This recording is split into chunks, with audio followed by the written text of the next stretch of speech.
વિદ્યાર્થી મિત્રો, સ્વાગત છે તમારું આપણી યુટ્યુબ ચેનલમાં ભૂગોળની દુનિયામાં. તો લાસ્ટ 3 લેક્ચરમાં આપણે ગુજરાતના જિલ્લાઓના વિવિધ તાલુકા વિશે જે શોર્ટિક જોઈ હતી, કેટલા તાલુકા, કયા જિલ્લામાં કેટલા તાલુકા છે, બરાબર છે.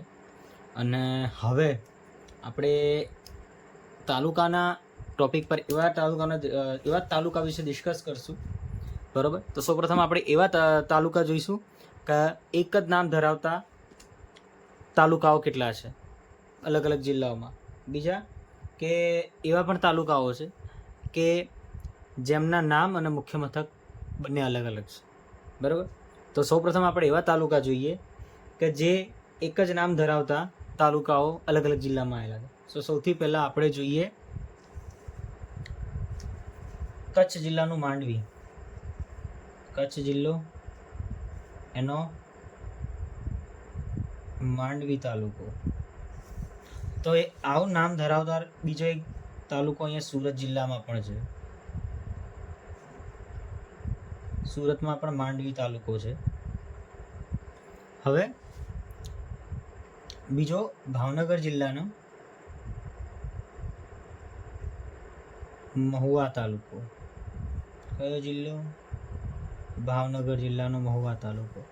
તો એવી જ રીતે સુરતમાં પણ એક મહુવા તાલુકો છે, બરોબર. સુરતમાં આ તાલુકા આવેલા છે, બરોબર. એવી જ રીતે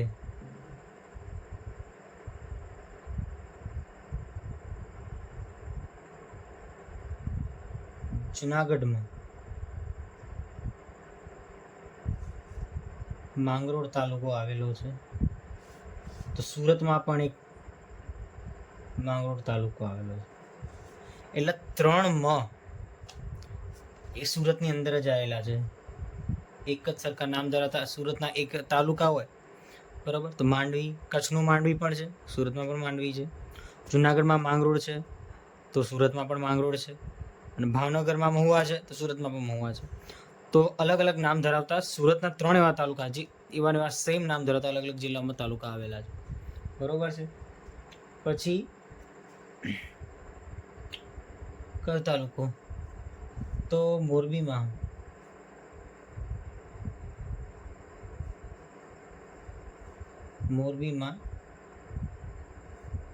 માળિયા તાલુકો આવેલો છે. મોરબીનું જે માળિયા છે એને માળિયા મિયાણા કહેવાય છે. જ્યારે જુનાગઢમાં પણ એક માળિયા આવેલું છે, પણ એને માળિયા હાટીના કહેવામાં આવે છે.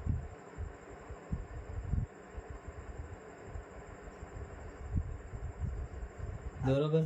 તો માળિયા મિયાણા તો મોરબી, મ વાળા મોરબી, તો મ હા વાળા જુનાગઢ, માળિયા હાટી ના હોય તો જુનાગઢ.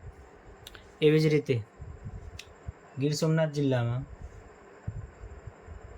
ગીર ગઢડા આવેલું છે. અને અહીંયા બોટાદ જિલ્લામાં ગઢડા આવેલું છે. કયો જિલ્લો? બોટાદ જિલ્લો. તો આ ગીર ગઢડા તો ગીરના કારણે યાદ રહી જાય. કયો જિલ્લામાં? ગીર સોમનાથમાં. તો એનો જિલ્લો બોટાદ જિલ્લામાં ગઢડા તાલુકો પણ આવેલો છે. હવે આપણે એવા તાલુકાની વાત કરીએ કે જેનું મુખ્ય મથક એના નામ કરતાં અલગ હોય, બરોબર. તો સૌથી પહેલાં આપણે જોઈએ તો આગળના લેક્ચરમાં આપણે બનાસકાંઠા તાલુકો જોયો હતો. તો બનાસકાંઠામાં એક કાંકરેજ તાલુકો આવે, પણ એનું મુખ્ય મથક એક શહેર છે શિહોરી. કાંકરેજ જે વિસ્તાર છે અને તાલુકો બનાવવામાં આવ્યો, એનું મુખ્ય મથક શિહોરી, બરોબર. ત્યારબાદ આપણા અમદાવાદ જિલ્લામાં દસક્રોઈ તાલુકો છે, પણ દસક્રોઈ નામનું કોઈ સ્થળ નથી, બરોબર. દસક્રોઈ એ વિસ્તારનું નામ છે, પરંતુ તાલુકા મથક ક્યાં આવેલું છે? તો અમદાવાદમાં આવેલું છે. આ યાદ રાખવાનું, અમદાવાદમાં આવેલું છે. શિહોરી પણ યાદ રાખવાનું, બરોબર છે.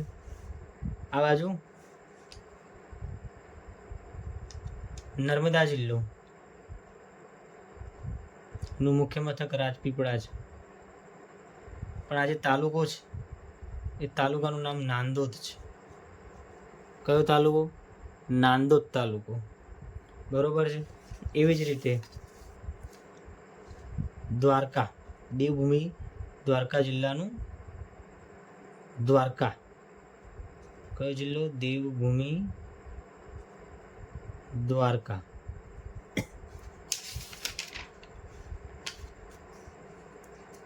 તો દેવભૂમિ દ્વારકાનું જે દ્વારકા છે, તો તાલુકાનું નામ દ્વારકા નથી. આ જે તાલુકો છે દ્વારકા, કયા તાલુકાનું મુખ્ય મથક છે? તો એ ઓખા મંડળ છે. કયો છે? ઓખા મંડળ, બરોબર.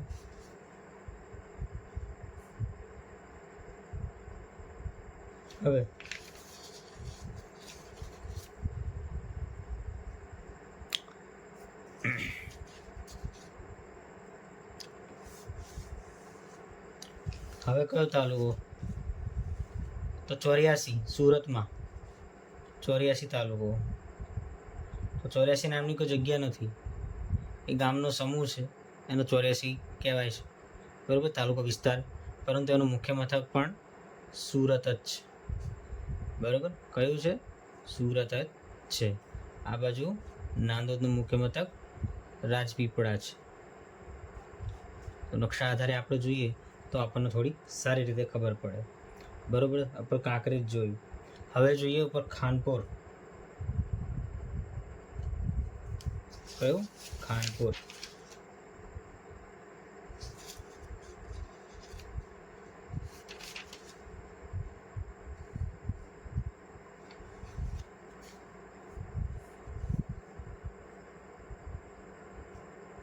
તાલુકો કયો? ખાનપુર. પર એનું મુખ્ય મથક કયું? બાકોર. કયો જિલ્લો? બાકોર. કયો જિલ્લો? મહીસાગર જિલ્લો, બરોબર. ત્યારબાદ પાટણ જિલ્લામાં, પાટણ જિલ્લો અહીંયા ડ્રો કરીએ છીએ કે પાટણ જિલ્લામાં 2 એવા તાલુકા છે કે જેના મુખ્ય મથક નામથી અલગ અલગ છે. તો આ બાજુ સરસ્વતી જિલ્લો, સરસ્વતી તાલુકો છે, સોરી, એનું મુખ્ય મથક છે અધાર. અને આ બાજુ સાંતલપુર તાલુકો, સાંતલપુર શહેર પણ છે, પરંતુ એનું મુખ્ય મથક છે વારાહી. કયું છે? વારાહી. સાંતલપુર તાલુકાનું મુખ્ય મથક સાંતલપુરમાં નથી પણ વારાહીમાં છે. એવી જ રીતે બનાસકાંઠામાં પણ અમીરગઢ તાલુકો આવેલો છે. અમીરગઢ નામનું જગ્યા પર છે, પરંતુ એનું મુખ્ય મથક ઇકબાલગઢમાં બેસે છે. કયા ગઢમાં બેસે છે? ઇકબાલગઢમાં બેસે છે, બરોબર. એવી જ રીતે ખેડા જિલ્લાનું, ખેડા જિલ્લોનું ગલતેશ્વર તાલુકો. તો ગલતેશ્વર તાલુકો કેમ? ગલતેશ્વર મહાદેવનું મંદિર આવેલું છે પ્રખ્યાત, એના પરથી એ તાલુકાનું નામ રાખવામાં આવેલું છે. પરંતુ એનું મુખ્ય મથક પાલી છે, બરોબર. એનું મુખ્ય મથક પાલી છે, બરોબર. તો આવી રીતે આપણે જોયા કે એક સરખા નામ ધરાવતા તાલુકા, બરોબર,